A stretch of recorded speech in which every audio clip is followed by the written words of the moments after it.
जहाँ के नियम कायदे कानून कुछ अलग होते थे। इस जेल के कैदी डेली अपने घर से बस्ता टांग के यहाँ पे आते हैं दिहाड़ी करने। कई माँ बाप उनके बच्चों को खुद इस जेल में फेंक के जाते हैं ताकि उनका बच्चा जिंदगी में एक सक्सेसफुल दिहाड़ बन सके। दरिंदे रोक दे बच्चा। मैं अपनी दिहाड़ी करने वैन से जाता था। हमारी वैन वाले ड्राइवर का नाम था भैया जी और उसकी वैन का नाम था मैजिक, जिसका हर दूसरे दिन टायर पंचर हो जाता था। बच्चे लोग स्कूल जाके पढ़ना सीखे ना सीखे टायर पंचर बनाना जरूर सीख जाते थे। लेकिन भैया जी से मेरा अलग अटैचमेंट था। उनसे मेरे को दिल से नफरत थी। ये आदमी सुबह 5 बजे आके मेरे घर के सामने हॉर्न बजाता था। अरे भैयू, ओए भैयू, जल्दी से तैयार हो जा बेटा, 5 मिनट में निकलना है फटाफट। 9 बजे का स्कूल है यार हमारा। लेकिन ये आदमी सुबह सबसे पहले आके मेरे को लेता था। उसके बाद हम 3-4 घंटे पूरे शहर भ्रमण पे निकलते थे। शहर के पूरे आखिरी कोने से बच्चे ले लेके आता था ये आदमी। जहाँ पे वैन जा भी नहीं सकती उधर कूदा कूदा के ले जाता था ये, और फिर टायर पंचर हो जाते थे।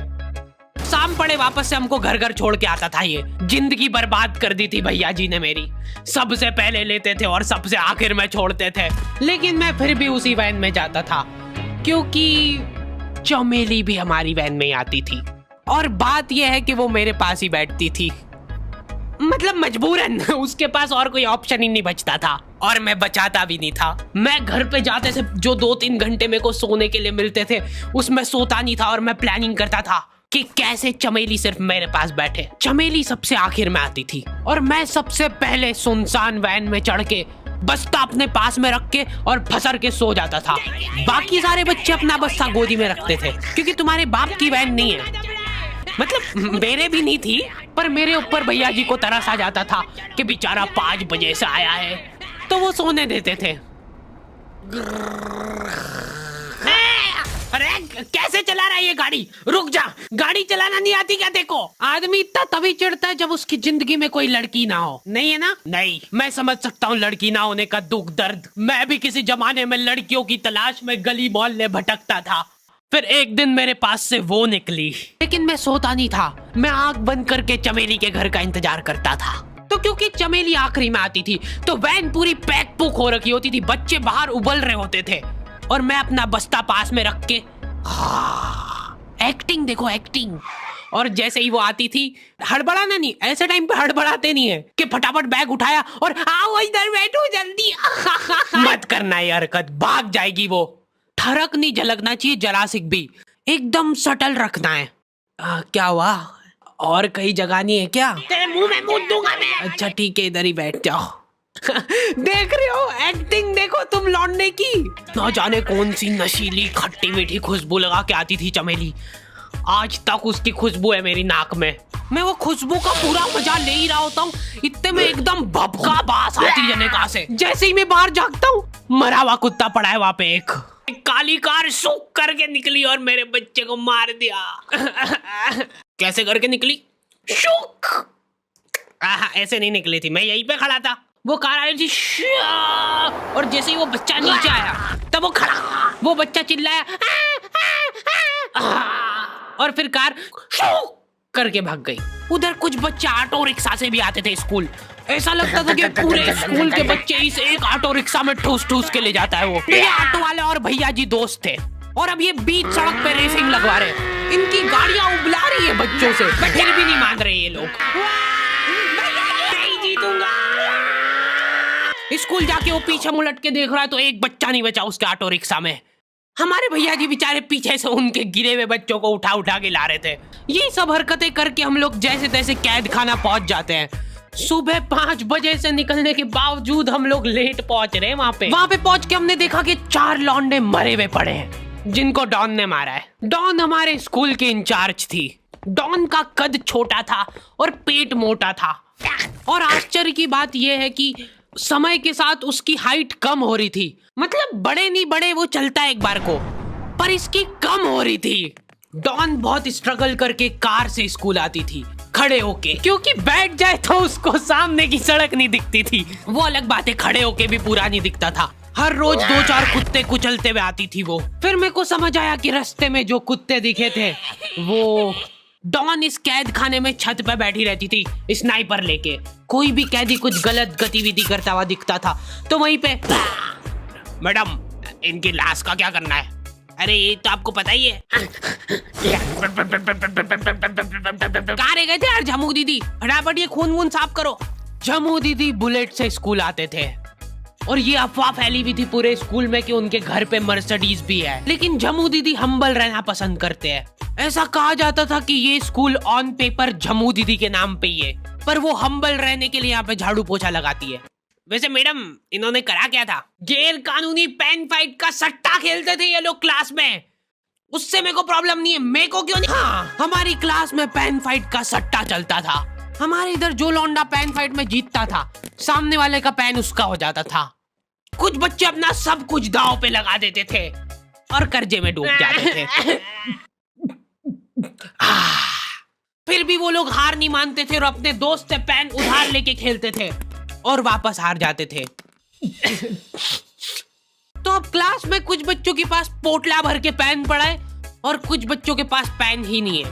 पेन इस कैद खाने की करेंसी थी। जिसके पास जितने महंगे पेन वो उतना रईस। यहाँ पे ब्लैक में पेन इधर उधर होते थे। नॉर्मल लोगों के पास होते थे 5 रुपए वाले जीफी जेल, जो कि तुम एक पन्ने पे लिखोगे तो पीछे 10 पन्ने तक छप जाएगा। और उनसे भी गए बीते लोग होते थे जो 3 रुपए वाला यूज एंड थ्रो लेके आते थे और उससे भी उनकी अच्छी राइटिंग आ जाती थी। बहुत चिढ़ मचती थी यार मैं कौन से।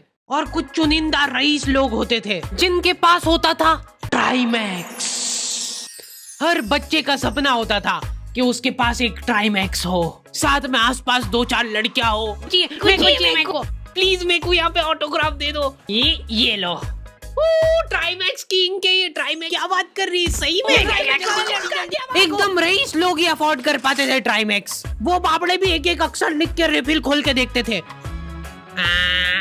खाली हो रही है तो एक बार एक रईस बच्चे का ट्राइमैक्स चोरी हो गया।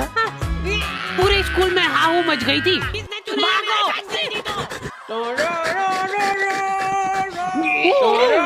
देखो, उस दिन हमको पता चला कि वो आदमी दौड़ भी सकता है। हमारे स्कूल में कुछ भी कांड हो रहा है ये आदमी सबसे पहले दौड़ के आएगा। पूरा बैग खोल चोर, और बच्चों के बैग चेक करेगा। स्कूल वालों को भी इसकी सैलरी देते वक्त सबसे ज्यादा आंख भरती है। सैलरी किस चीज की? इस आदमी की शक्ल देख के ऐसा लगता था कि ये स्पोर्ट्स की आड़ में वैन वालों के साथ मिलके बच्चों की स्मगलिंग करता है।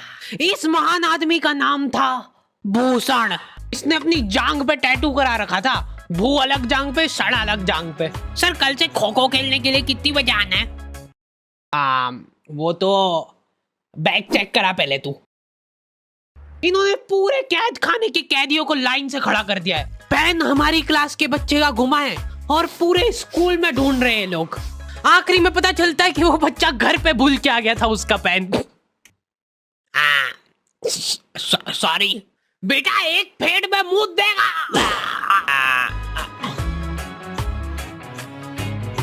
ऐसे तो नमूने बच्चे थे हमारे स्कूल में, और टीचर लोग उनसे भी गए बीते थे।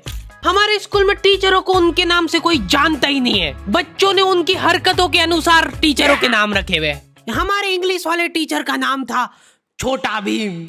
इससे चिड़चिड़ा आदमी मैंने आज तक नहीं देखा। छोटा भीम की हॉबी थी लड़कों को कूटना। उस बेचारे की हाइट छोटी थी तो बच्चे के मुंह तक उसका हाथ ही नहीं पहुंचता था। बेचारा उचक उचक के मारता था, फिर भी कमर तक ही हाथ पहुंच पाता था उसका। एक पॉइंट पे मेरे को ऐसा लगने लग गया था कि उसको सैलरी लड़कों को कूटने की मिल रही है। कभी किसी बच्चे को बहुत ज्यादा मार दिया, घायल हो गया वो बेचारा, ये लो आपका एक्स्ट्रा बोनस। होमवर्क तुम्हारा बाप करेगा क्या? सर मेरे पापा मर गए, तू भी मर जा। ये लो। अरे वाह, नहीं चल रही, सांस तो नहीं चल रही है। हाँ कंफर्म मर चुका है ये। ओह ये लो, आपका प्रमोशन हो गया है। लड़कियों से उसका अलग अटैचमेंट था। कौन सा परफ्यूम लगा के आई हो? सर थोड़ा दूर रहो। अरे मैं कुछ कर थोड़ी ना। भोली सी सूरत और आंखों में ठरक लेके स्कूल आ जाता था ये daily. So this means that He will jump over it and then he started ये आदमी swimming. इंग्लिश को इंग्लिश में ही ट्रांसलेट करके चल जाता था हमारी नंगी आंखों के सामने। इधर वॉशरूम में मौत का नंगा नाच मचा रखा था लॉन्डो ने। 4 लॉन्डे दिन भर वॉशरूम में जाके खड़े हैं, कुछ भी नहीं कर रहे वो लोग वहां जाके, उनको बस मन की शांति मिलती है वहां जाके। अगले दिन उन चारों ने प्लानिंग करी, कुछ तो प्रोडक्टिव करते यार वहां जाके। अगले दिन वो सब पानी की बोतल लेके गए। अब वो पानी पी पी के हाथों हाथ मूत रहे हैं। और ये टीचर लोगों को प्रॉब्लम क्या है, बच्चे अगर वॉशरूम जा रहे हैं तो एक गया है तो अभी दूसरा नहीं जा सकता है। क्यों?